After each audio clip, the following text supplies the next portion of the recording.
Hey, is this Jake Brown with the CSYBA I'm talking to? Yes, it is.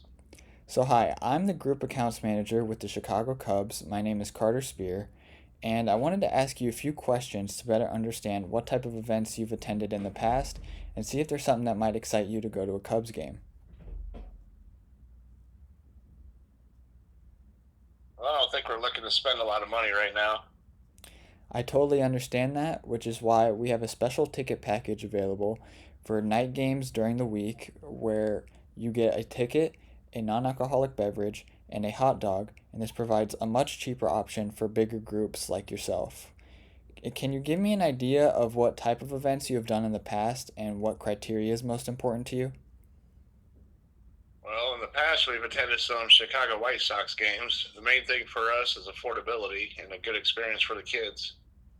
Can you tell me a little bit about those experiences? What did you like and dislike about them, and what would make your experience better? Well, in the past, the White Sox have treated our kids quite nicely.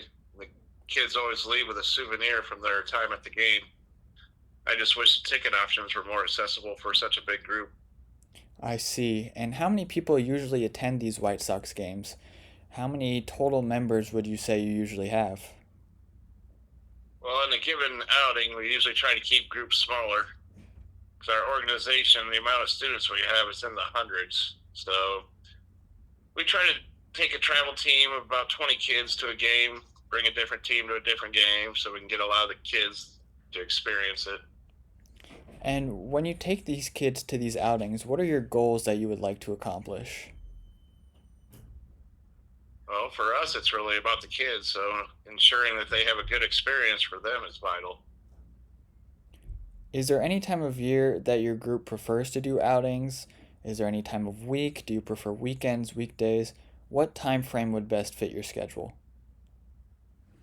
Well, once the summer starts, we really are able to go to all kinds of or aren't able to go to all kinds of outings since the kids aren't in school. And when you do an outing, who usually pays for it? Do the members pay? Do you pay, or is it a tab split? Well, we usually rely strictly on donations, but there's been some events where we have to pay out of pocket. Myself, along with my shareholders, contribute. And what price range would you like to stay in order to fit the organization's budget? We like to keep it low price since we have so many kids. So I'd like to try to limit it to $10 to $15 a child. All right, that sounds workable due to our special ticket package that we offer.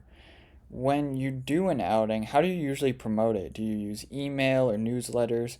Because we'd like to know how you would get the word out if we were to partner up. Well, our main source of communication is through Facebook. Seems like that's the most common use of media from our participants.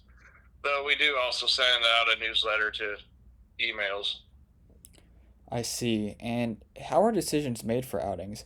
Do you decide, or is there a committee? How long does that decision making process last?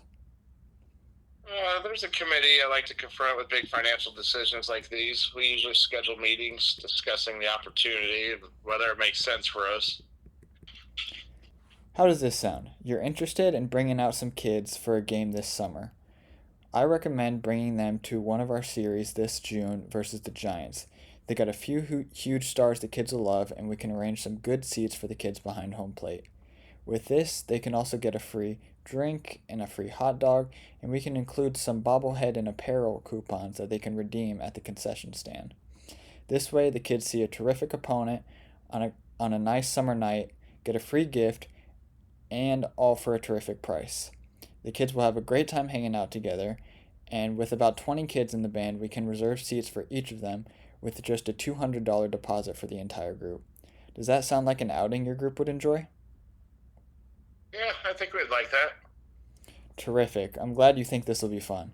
All we need to do is place your order and hold seats to put down a deposit of $200. I usually recommend being a bit conservative on the number of tickets so we don't hold too many. The final payment is due 30 days before the event. What credit cards would you like to use for the deposit? I'll need approval first. I understand that you have to check with a few people. Let me do this. I'll send you an email with a summary of all the details we discussed. I can't hold any seats until we receive a deposit, but I can also include a few sample flyers we've made of other organizations so you can see what we can do. Would it be helpful if I joined you in presenting the options? This way you don't have to answer all the questions and I can make your life easier. When do you think you'll talk to the other decision makers? I'd like to schedule a time to talk via phone right after that meeting. I can likely talk to them tomorrow. I'll be available to talk to you after 3. All right, that sounds good to me. Well, I look forward to us speaking tomorrow afternoon at 3.